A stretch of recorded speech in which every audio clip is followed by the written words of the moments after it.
Assalamualaikum warahmatullahi wabarakatuh. Bismillahirrahmanirrahim. Alhamdulillahirabbil alamin. Wassalatu wassalamu ala nabiyyina Muhammadin wa ala alihi wa ashabihi ajma'in. Amma ba'd. Segala puji bagi Allah Subhanahu wa taala yang memberikan karunia-Nya, melimpahkan nikmat-Nya sehingga kita masih bisa melanjutkan kajian kita membaca dan mempelajari kitab Ad-Durusul Yaumiyah Minas Sunani wal Ahkami Syar'iyyah, kajian harian berkaitan dengan sunnah dan hukum-hukum syar'i karya Fadilatul Syekh Dr. Rashid Ibn Husain Al-Abdul Karim hafizahullahu ta'ala. Sekarang kita masuk ke kajian yang ketujuh. Penulis membawakan judul Al-Amru Bihifdzil Lisan, perintah untuk senantiasa menjaga lisan. Sebuah bab yang sangat penting membawakan setelah sebelumnya penulis membawakan bab bahayanya lisan. Di dalam bab ini penulis membawakan satu ayat dan 5 hadis Nabi sallallahu alaihi wasallam. Penulis mengatakan, qala Allah Ta'ala, wa la taqfu ma laysa laka bihi ilm. Inna as-sam'a wal basara wal fuada kullu ulaika kana anhu mas'ula. Ay la taqul ma laysa laka bihi ilm.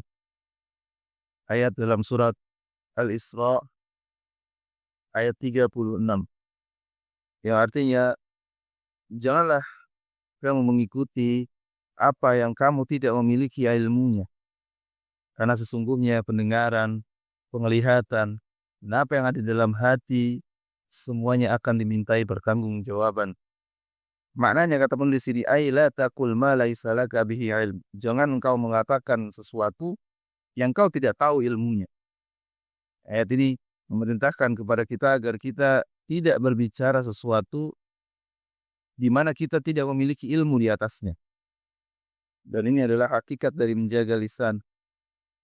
Di mana menjaga lisan berarti kita tidak mengatakan kecuali kebenaran, kecuali kebaikan.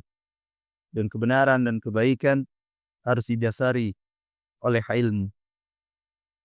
Kemudian penulis membawakan hadis Nabi sallallahu alaihi wasallam wa an Abi Musa Al-Asy'ari radhiyallahu anhu qala. Dari Abu Musa Al-Asy'ari radhiyallahu anhu beliau berkata, qultu ya Rasulullah, ayyul muslimina afdal? Beliau berkata, aku bertanya kepada Nabi sallallahu alaihi wasallam, wahai Rasulullah, siapakah di antara kaum muslimin yang paling utama? Paling utama di sisi Allah Subhanahu wa taala. Qala, Rasul sallallahu alaihi wasallam menjawab, man salimal muslimu min lisanihi wa yadihi. Bahwasannya muslim yang paling utama di sisi Allah adalah yang muslim lainnya itu selamat dari lisan dan tangannya. yakni dari keburukan lisan dan tangannya. Dia tidak menyakiti muslim yang lain dengan lisan maupun tangannya. Itulah muslim yang paling afdal di sisi Allah Subhanahu wa taala. Muttafaqun alaih. Dikeluarkan oleh Imam Bukhari dan Muslim. Kemudian hadis berikutnya, wa an Abi Hurairah radhiyallahu anhu annahu sami'a an-nabiyya sallallahu alaihi wasallam yaqul. Dari Abu Hurairah radhiyallahu anhu, beliau bercerita bahwasannya beliau mendengar bahwa Rasulullah sallallahu alaihi wasallam bersabda, innal abda liyatakallamu bil kalimah ma yatabayyanu fiha yazillu biha fin nari ab'ada mimma bainal masyriqi wal maghrib. Sesungguhnya ada seorang hamba yang mengucapkan sebuah ucapan di mana dia tidak memikirkan ucapan tersebut. Dia tidak memikirkan kandungannya, konsekuensi dari ucapannya. Dia tidak berpikir tentang hal tersebut. Dia asal ucap saja. Maka dia tergelincir dimasukkan ke dalam neraka yang dalamnya lebih jauh daripada jarak timur dan barat. Dia berbicara tanpa berpikir. Ya mungkin ucapan itu tidak dia perhatikan. Dia anggap ucapan biasa saja, padahal di dalamnya mengandung dosa. Yang dengan sebab itu tergelincirlah dia, dimasukkanlah dia ke dalam neraka yang dalamnya neraka tersebut lebih jauh daripada jarak dari timur ke barat. Muttafaqun alaih, hadis ini dikeluarkan oleh Al-Imam Bukhari dan Muslim. Wa makna yatabayyanu fiha ay yufakkiru ahiya khairun amla. Penulis menjelaskan di sini makna yatabayyanu fiha dalam hadis di atas. Dia tidak memikirkannya, ucapannya itu tidak dia pikirkan. Maknanya adalah dia tidak memikirkan apakah yang dia ucapkan tersebut adalah kebaikan atau keburukan. Dia asal sebut saja. Dia asal bicara saja. Hal tersebut membuat dia dimasukkan ke dalam neraka. Wal'iyadzubillah. Kemudian hadis berikutnya an Sufyan bin Abdullah radhiyallahu anhu qala, dari Sufyan ibn Abdullah radhiyallahu anhu, dia berkata, qultu ya Rasulullah, aku berkata kepada Nabi sallallahu alaihi wasallam, hadisni bi amrin a'tasimu bih. Wahai Rasulullah, kabarkan kepadaku, beritahu aku tentang sesuatu yang aku akan pegang erat hal tersebut. Jadi di sini Sufyan bin Abdullah radhiyallahu anhu meminta kepada Nabi agar Nabi memberikan ujangan kepada beliau tentang sesuatu hal yang beliau akan pegang teguh hal tersebut. Qala, kemudian Nabi menjawab sallallahu alaihi wasallam, qul amantu billah tsumma istaqim. Katakanlah, aku beriman kepada Allah, kemudian istiqomahlah di atas keimanan tersebut. Jadi Nabi SAW memerintahkan kepada sahabat beliau tersebut untuk senantiasa istiqomah di atas keimanannya.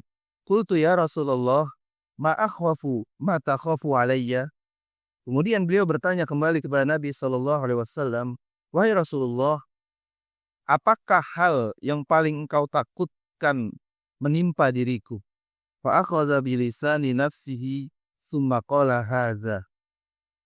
Kemudian Rasul sallallahu alaihi wasallam megang lisannya, kemudian beliau bersabda sallallahu alaihi wasallam, hadza. Ini maksudnya yang paling aku takutkan terhadap dirimu adalah lisan. Akhrajahu At-Tirmidzi, dikeluarkan oleh At-Tirmidzi. Jadi hal yang Nabi khawatirkan terhadap sahabatnya tersebut radhiyallahu anhu di antaranya adalah lisannya. Ini perintah untuk menjaga lisan agar tidak mengatakan kecuali kebaikan. Kemudian hadis berikutnya an Uqbah ibn Amir radhiyallahu anhu qala, dari Uqbah ibn Amir radhiyallahu anhu beliau berkata, qultu ya Rasulullah, man najatu. Beliau bertanya kepada Nabi sallallahu alaihi wasallam, ya Rasulullah, man najah? Apa itu keselamatan? Beliau bertanya kepada Nabi sallallahu alaihi wasallam tentang hakikat keselamatan. Qala, kemudian Nabi SAW menjawab, amsik alaika lisana wal yasa'ka baituk wabki ala khati'atik. Beliau menjawab SAW, jagalah lisanmu, merasa lapanglah dengan rumahmu, dan tangisilah kesalahan-kesalahan atau dosa-dosamu. Jadi inilah hakikat keselamatan bagi seorang hamba, di mana ketika seorang hamba bisa menjaga lisannya dan merasa lapang dengan rumahnya, dia bersyukur dengan apa yang Allah Subhanahu wa taala berikan kepadanya dan juga menangisi dosa-dosanya dengan bertaubat kepada Allah Subhanahu wa taala dan memperbanyak amal saleh. Akhrajahu Tirmidzi. Hadis ini dikeluarkan oleh At-Tirmidzi. Kemudian asyarhu, penjelasan ringkas dari bab ini dan dalil-dalil yang dibawakan sebelumnya. Penulis mengatakan, fi hifdzil lisani minal wuqu'i fil maharimi wal kalami fima la ya'ni khairun 'azimun wa najatun fid dunya wal akhirah.